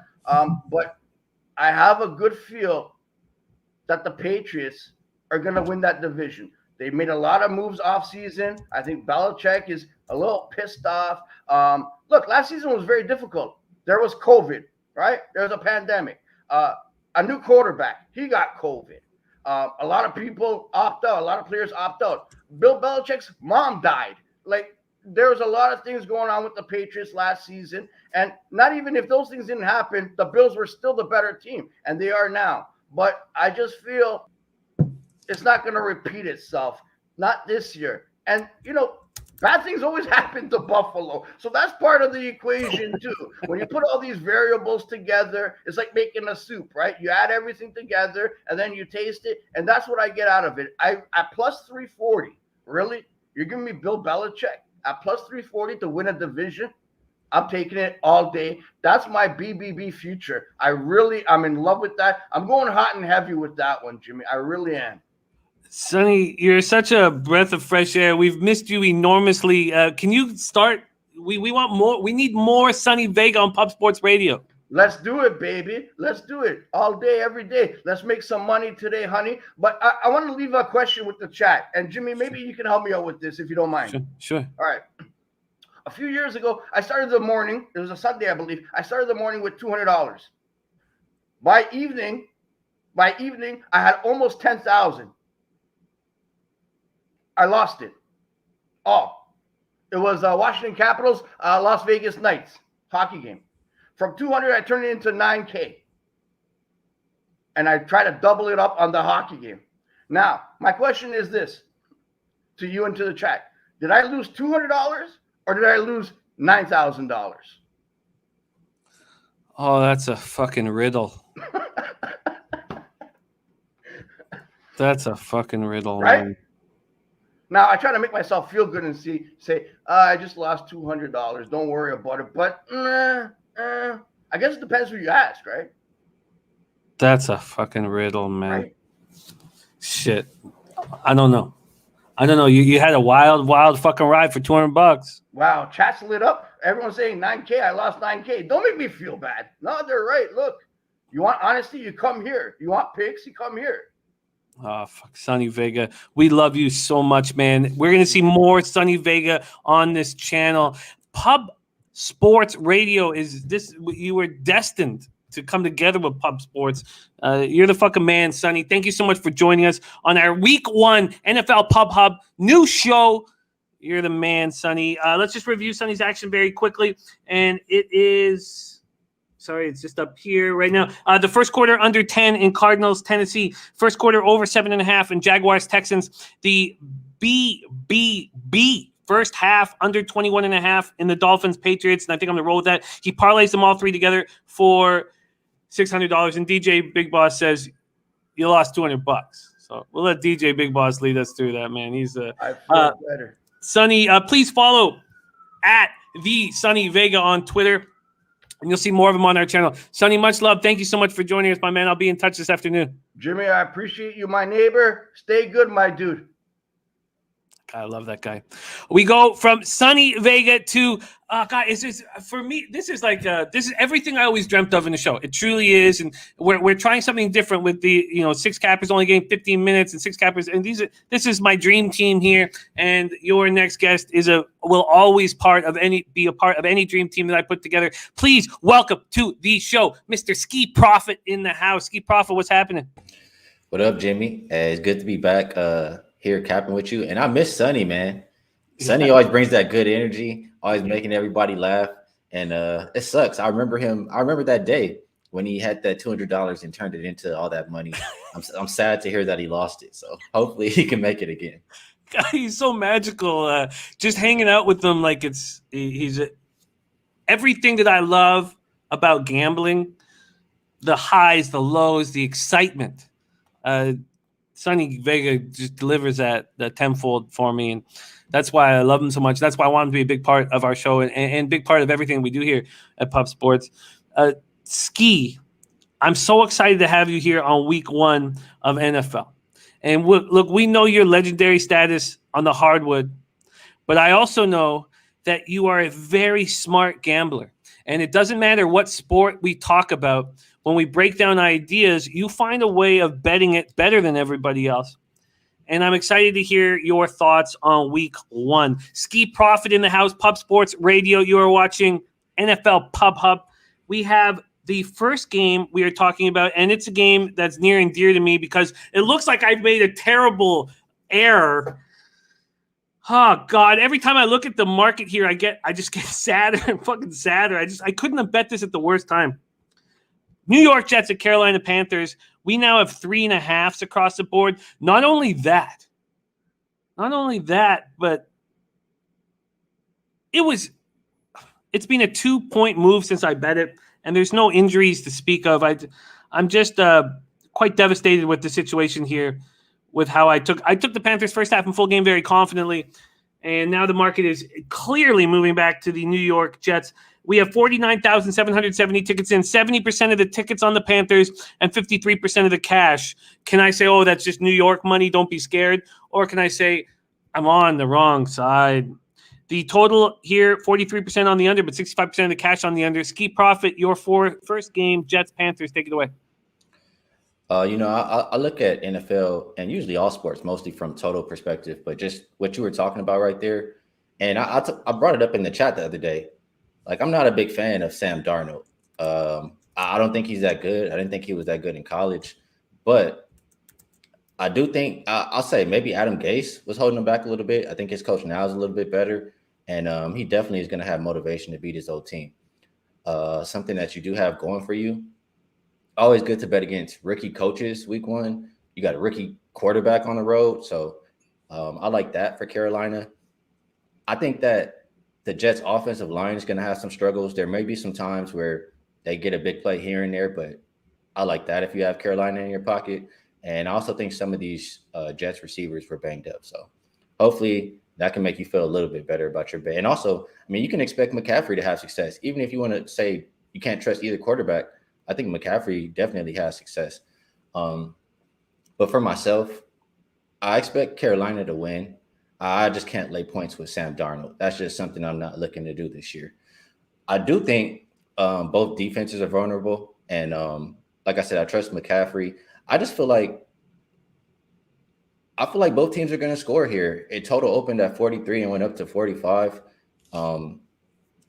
I think you can get a defensive touchdown. Like I said, I don't think Sam Darnold is good. I could see a pick 6 on that side. I could see the rookie quarterback making a mistake. And if you get a defensive touchdown, you're in good shape to get over the total for the full game. So if I'm playing this one, it's going to be going over. I think it's 44.5 right now. And sorry, Jimmy, I'm not – usually I take it easy a little bit week 1. So I don't have the strongest looks today. Look, Ski, you've earned enormous respect on how you gamble. So you having 3 games for us to break down, I find all 3 games that you've chosen to talk about fascinating. So look, man, fire away. 44.5 at -106 for the over. Oh, sorry. That means the under's juiced to Pinnacle. I can get you a better number here. I am writing down all of our experts' picks just so I can, stay a titty of the situation. Jets, Panthers here. The over 44.5 is at -105. Over 44.5 at -105. All right, next up we have Packers, Saints. And, the way we bet is going to change as the season moves on.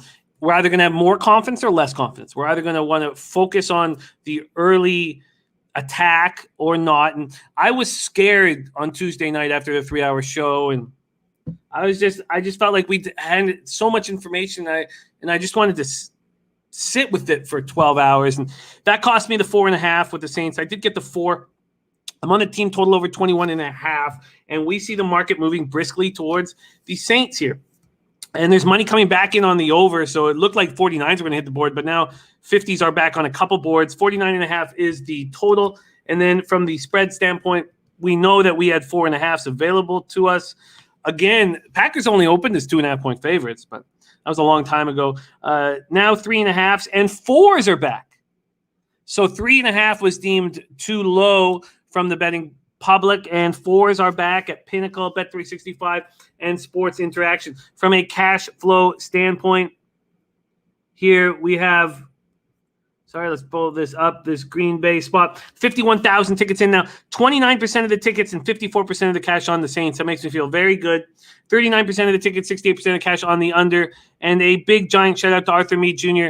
Thank you so much for your support, Arthur. You've had our back since day one. It means the world to us. So big shout-out to Arthur Meade Jr. Ski Profit, take it away. Game 2 for you, Packer Saints.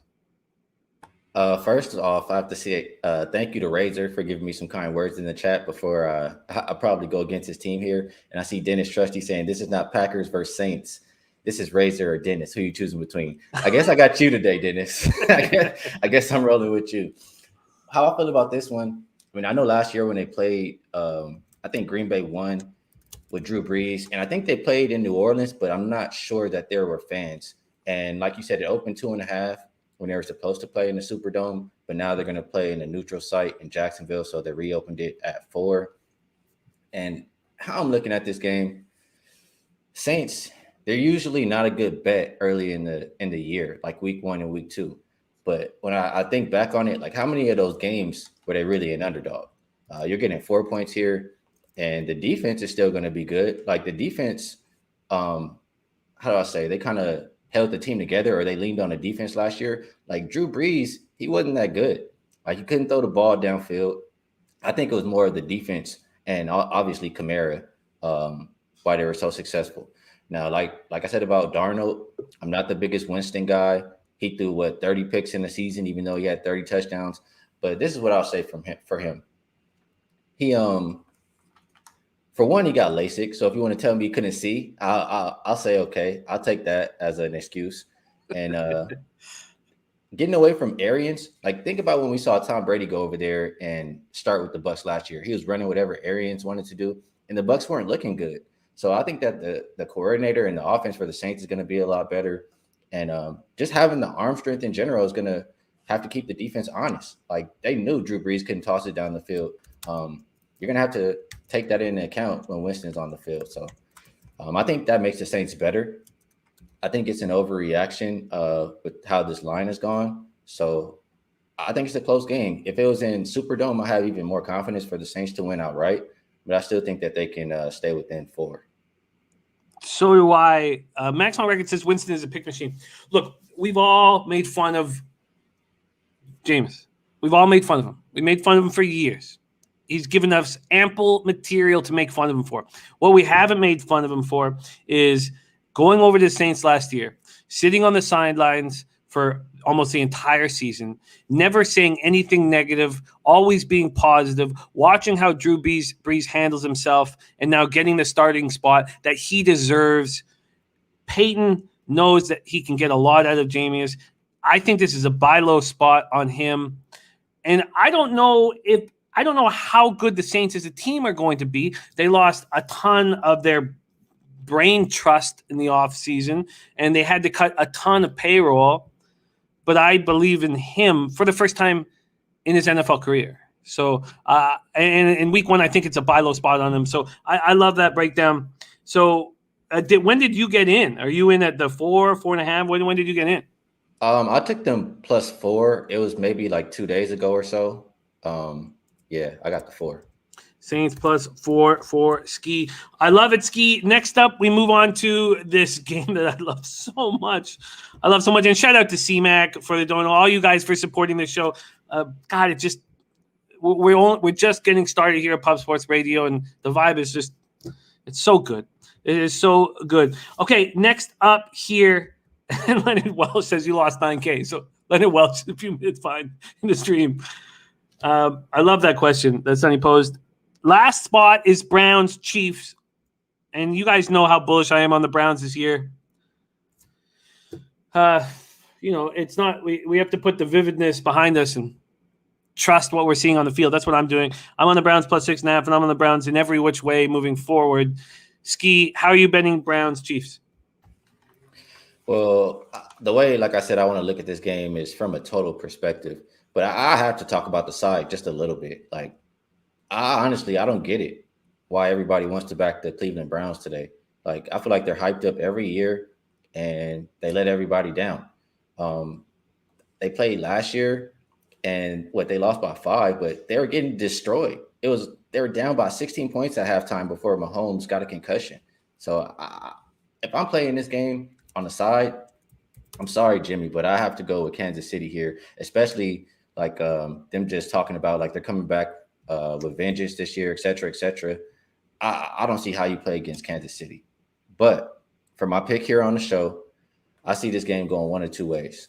And I think if Kansas City gets the lead again, like if they go up by margin like they did in that first game, I think Cleveland's going to have to go pass heavy.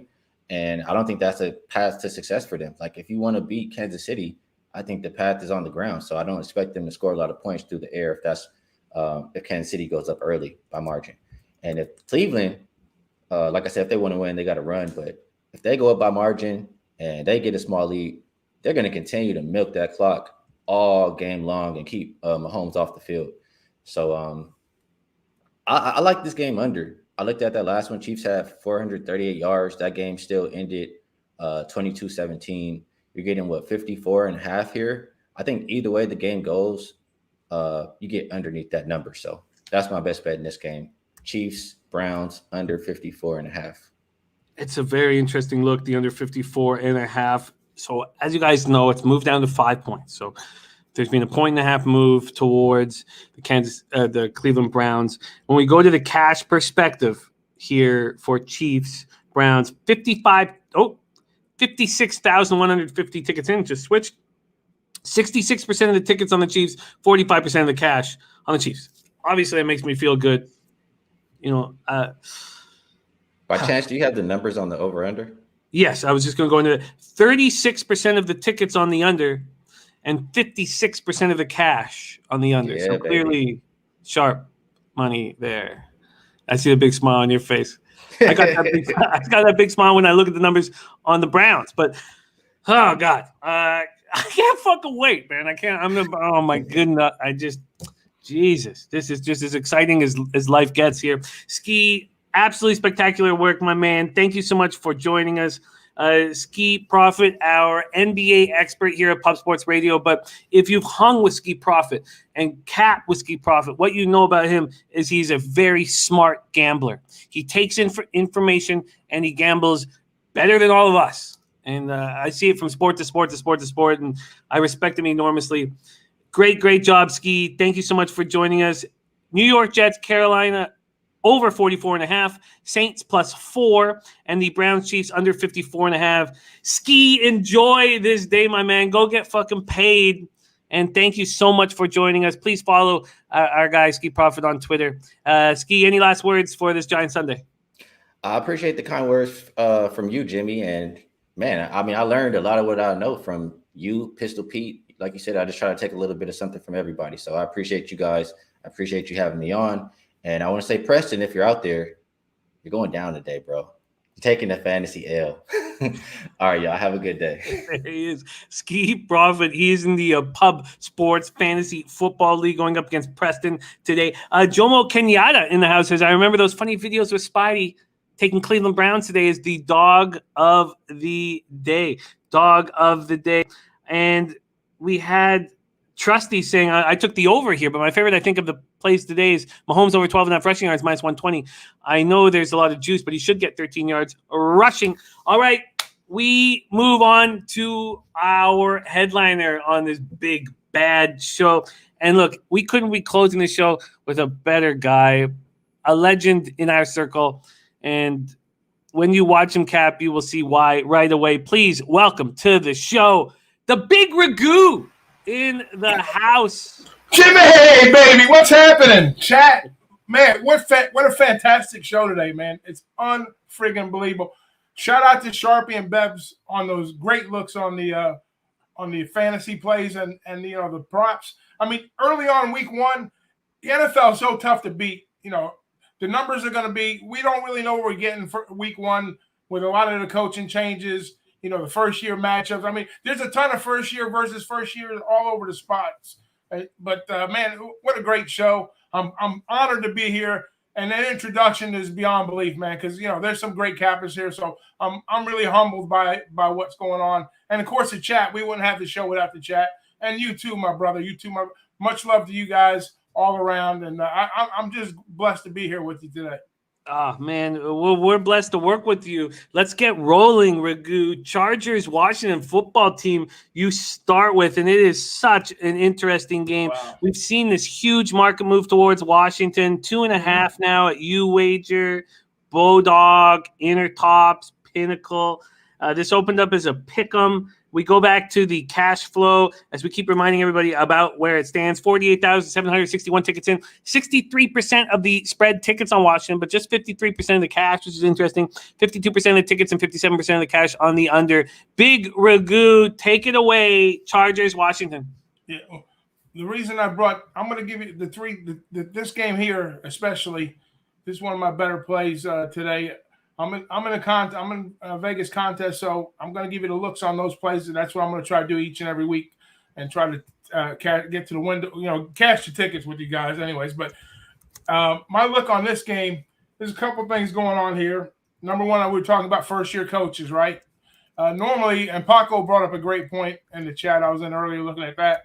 You have the travel factor, but I'm going to take that out of the equation, being it's week one, so we don't really have to worry too much about that. But I think the main look here is I'm a little concerned with the sophomore jinx for Herbert. He's a top tier quarterback in the league. He's one of the young guns. I'm worried about the offensive line with these guys because they did clean that up. You know, they did ship a lot of veterans off for there, and I think in a new system, you know, going on the road against a solid defense, you know, top tier defense in the NFL. We know NFL's defenses in the NFL eat usually versus the offenses. I really like the look of Washington's defense, and I think the main look here with Washington is, you know, we had a quarterback, not a controversy, but they named Fitzy as a start, so we get veteran leadership there. I know it was going to run through Gibson, like Bebsy says. I think Bebsy hit the nail on the head there.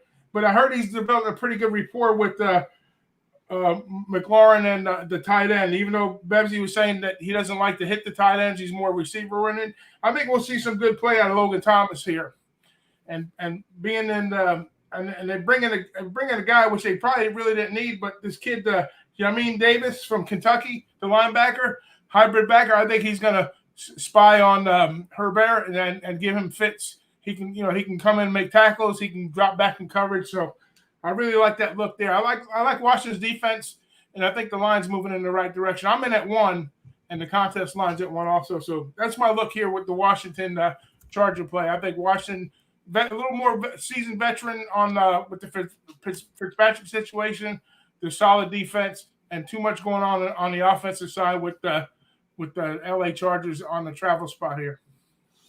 Washington -1. Your breakdown makes a lot of sense. And I've stayed off this game. I will be live January 2nd for Broncos at Chargers at SoFi. And good. I have a soft spot for the Chargers, and I don't want that to get involved in my capping. And at this point, I'm pretty comfortable staying off of it, but everything you just said makes a ton of sense. And Turnsy said I wanted Chargers all week, and you guys turned me on to Washington. It's a great breakdown, Big Ragu. Let's keep rolling because if we can get finished with enough time, maybe we can get some questions and add some games. So let's keep rolling. Next up for you, Seattle Seahawks, Indianapolis Colts. And you know, one of our tough spot. I'm picking some tough games, man. You know, just there's no easy ones that I'm going to be on. I'm usually on the home team in the dog roll too. I like that angle a lot, especially early on. But the Colts. What can we say about the Colts? And we can start off with Seattle. Now, is Russell going to come in? Is he going to come to Indianapolis and cook a little bit? There's a good possibility in that spot. But I think the ball against a pretty decent Colt defense. The main concern I have for the Colts defense is, you know, the big play downfield. I think they went out after and they tried to shore up some guys. You know, they didn't really go at the draft. On the draft, they got some defensive players on the draft, which I think they're trying to add a little depth there on the defensive line. I think they're going to try to focus on the pass rush. I think the run, they can contain the run.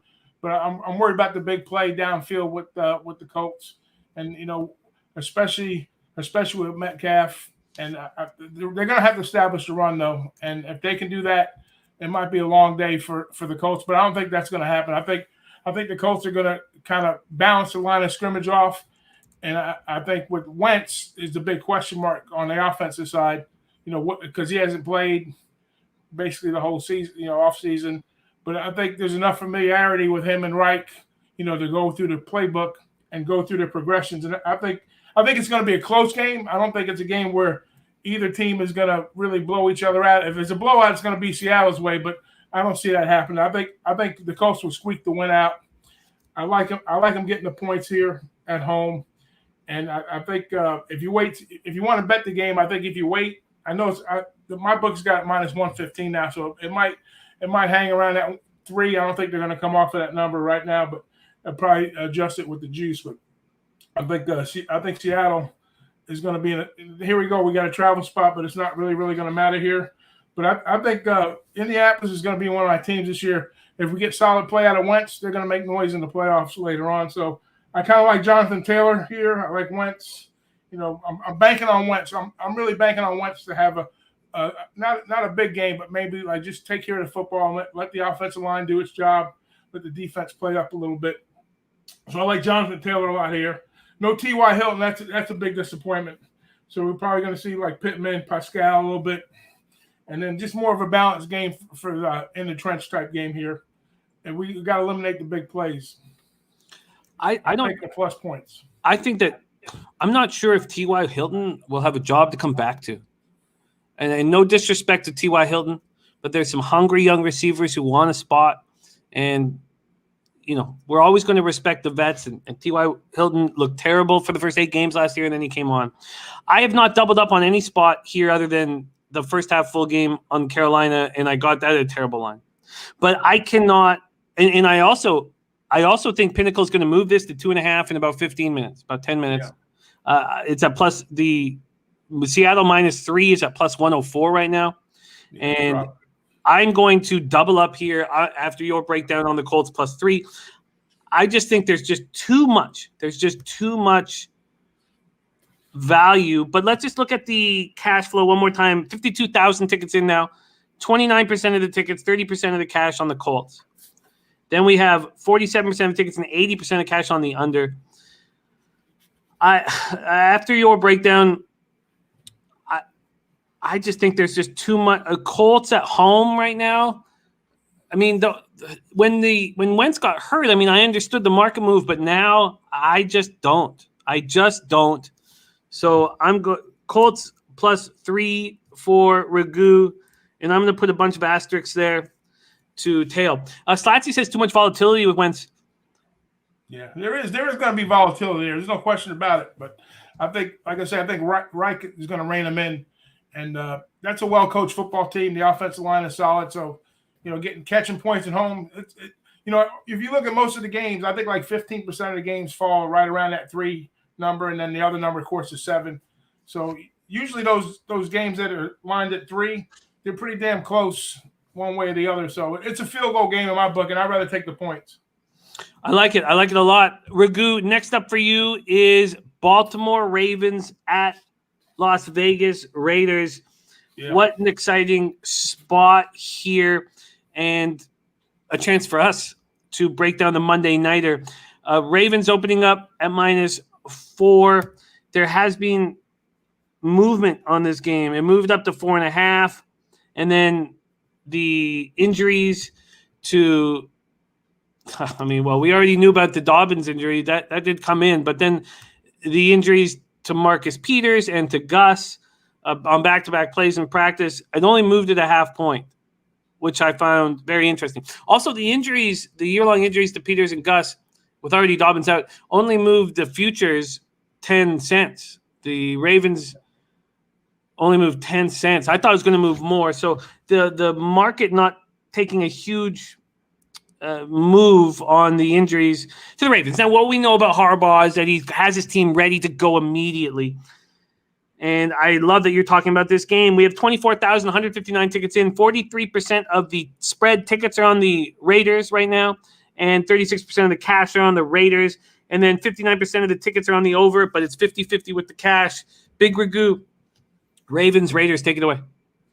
Usually these Monday night games are big favorite roles and getting to the number too. And you figured Vegas numbers are always going to be sharp, super sharp on a primetime game like this. And like you said, you've seen some 4.5s bounce back to 4.5. But my main concern on the Ravens side is not so much. I mean, we turned the clock back, not pre-COVID year. That fantastic season that Jackson had last year was like a so-so season. They still did pretty decent. I think they were ranked like 7th in points per game overall, 19th, but 19th overall ranking. But I don't see much improvement here. I don't think they went out and got a bunch of star quality players to help Jackson out, especially with the running back situation. I think they'll still be good offensively on the line. Defensively, we're talking about a team that was ranked pretty decent last year. I think they were ranked 7th overall on the defensive side. And the Achilles heels for the Raiders is their defense was like atrocious. I mean, they were really, really bad. But I just think that Gruden made some nice offseason moves, on the defensive side. He went out and got the first rounder, Alex Leatherwood, who I think is going to be an impact player right off the get-go. They bring on Trayvon Mooring, who's a super safety from TCU. I think he's going to have a big impact. And Malcolm Kuntz from Buffalo, defensive end. He's an edge rusher. So I think they made some nice pickups and depth on the defensive side where they needed it the most. And the thing with Carr, there's some talk in the offseason about the vote of confidence for Carr, but I think Carr take care of things on his own. I think that's more of a motivational type thing. That's Gruden being Gruden, what he normally does. But catching the points at home, the 4, if you can get the 4.5, I'd jump on it like right away. I think the Raiders defensively should improve here. I think offensively on the Ravens side of the ball, they might be if you can force Jackson to make plays that he doesn't need to make, if they can stop the run, if they can control that run with the players they picked up in the draft and some of the free agents they went and got, I think the Raiders can win this game outright on Monday night. Wow. Makes me really nervous. Richie Incognito now won't be available, so they'll have 4 new players on the offensive line, and they shipped out major pieces of that offensive line. But you're focusing on the defense, and you know what?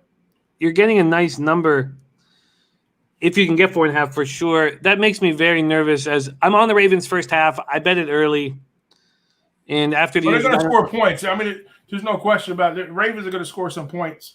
I think last year there was like 29 points a game where the Raiders were right around 27, 28 points. So, I mean, catching the points at home, I know there's new pieces for the offensive line, but I think Gruden's going to make some – I think he's satisfied with what he's got. I think the big adjustments for the Raiders are going to come on defense this year.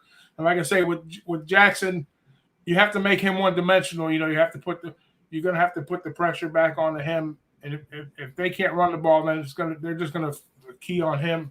And I'm not going to say it's going to be game over because I think it's going to be a competitive game either way. But getting the points here, I like the 4.5 at the Starship. They call it. What do they call it? The Dark Star, wherever the new name of the stadium is in Vegas. That's some stadium. You've been there yet? It's going to be nice. No, yeah, I haven't been because I came back to North America 4 weeks before COVID. The whole idea was to be able to get on the road and hit all these places. So I've been stuck raising a pigeon family on my fucking balcony. Ragu, I love your looks. Washington -1, Colts +3, Raiders either 4 or +4.5. And Jake Kaiser says, I really like the Raiders' first game at home with fans, and Ravens team morale has to be decimated with all the big recent injuries. I think half of that's I agree with completely. First game at home with fans, but not the morale has to be decimated. I just don't see that. That's not how I feel like teams work. Yes, in the long run, it hurts them badly. But in the short term, teams fucking lock arms and say, we can do this. We can do this in the face of adversity. So the week 1 situation with those injuries, I'm not concerned with. My Browns futures, I like better because of it. If that makes sense. That's going to be a game and a half there. Oh fuck! I can't wait. I can't wait for all of this. We're 12 minutes to kick off. 12 minutes to kick off, and I would like to add some action. And the one thing I'm going to be adding after Ragu's breakdown is the Colts +3, and I would like 10 minutes to comfortably do that. Fuck, this is heaven to me, Ragu. Thank you so much for joining us. We have so much love to catch Big Ragu every.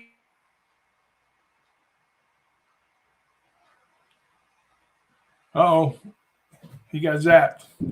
At BIG. Hey. Thank you. Go ahead. Hey, at BIGRAGO 62. And then, of course, Saturday mornings, the Pub Hub College Football Show with Ian, myself, DJ, and Connor. 10 o'clock. Yeah, that's I don't know. I think we could cut the stream there for a second. I think we cut the stream there. I don't know. I'm not cut the stream from capping all those games with those guys. Something happened there quickly. But yes, Ragu Saturday shows absolutely Money in the Bank. Babano, C-Mac, the Big Ragu, and DJ Big Boss. So I'm going to quickly go over everybody's action here. Quickly go over everybody's action here. Ragu, stick with me just for the last couple minutes. We'll put a bow on this. So we'll go with our guy Bebenek first and actually, you know what? I'll give you my action first and foremost. Why don't we do that? First and foremost, I need to be done all of this within 2 minutes, so I have time to get in my action. Steelers plus 6.5 at -110. 49ers -8 at +105. Colts plus 115. Yeah, it looks like that was an issue, a mistake, but I'm going to jump in on the Colts +3 now. Seattle, Indianapolis over 50 at -110. Panthers full game in first half. I got bad numbers, terrible numbers. 5.5 and 3. Fuck.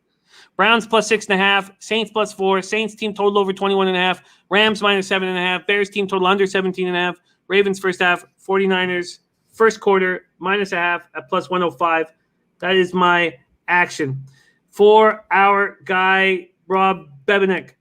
Bebenek moved on the shit. Sorry, I've got this little. Fuck! I've got so many pages of notes here. Did I mess this up somehow? The Bebenek additions. Here, I'll give you his additions right now. His additions are Murray over 42.5 rush yards, Taylor over 67.5 rush yards, Chubb over 71.5 rush yards, Hunt over 33.5 rush yards. He's double dipping on Chubb Hunt, which has been very successful for him. Kamara over 57.5, Montgomery over 50.5, Pitts anytime TD +160, Taylor anytime TD -110, Mostert over 10.5 receiving yards, and 49ers first quarter at -0.5. So then his original picks. I don't know how I don't have them in front of me, but I don't. But I can remember them. They're Titans -3, Chargers, Pick'em, and his last pick is, I can't remember. For Sharpie, Keenan Allen, at least 8 catches at +142, 9 catches at +234, and anytime TD +125, over 61.5 receiving yards. Scary Terry, at least 7 catches +165, 8 catches +367, and over 69.5 receiving yards. Zacchaeus over 19.5 receiving yards. I wanted to tail that. I don't know if I have time. Davis over 2.5 receptions. Hurts over rushing yards. Thielen anytime TD, and his best bets, Higgins over 57.5 receiving yards. Ski Profit on Jets Carolina over 44.5. Saints +4, and the under 54.5 in Browns Chiefs. Big Ragu, Washington -1, Colts +3, which I think I'll tail immediately, and Raiders +4 or 4.5. The Sunny Vega, first quarter under 10 in Cardinals Titans, first quarter over 7.5 in Jags Texans, and the BBB first half under 21.5 in Dolphins Patriots, and he's parlaying all 3 at 6-1. And Loshak, Washington -1.5 under 45.5. KC Cleveland over 54.5. And then our big Ragu, again, Washington -1, Colts +3, Raiders +4 or 4.5. What an honor it is to work with all you guys. Just absolutely honor. I just love every second of it. Everybody in the chat supporting us, it means the world. Let's make the show bigger and better and badder, and let's do it with fatter pockets. Big Ragu, you've been such a big part of everything we've ever done since we all got started. Do you mind putting a bow on this bad boy and heading us into our first Sunday of the year? Hey, let's enjoy the shit out of the day, each other. And guess what? Moving forward, we'll be back next week, and we'll hand out some more winners. And Jimmy, all love to you, and thanks to the guys in San Antonio for bringing me on board. I really appreciate it. Let's fucking go! Let's do it, baby.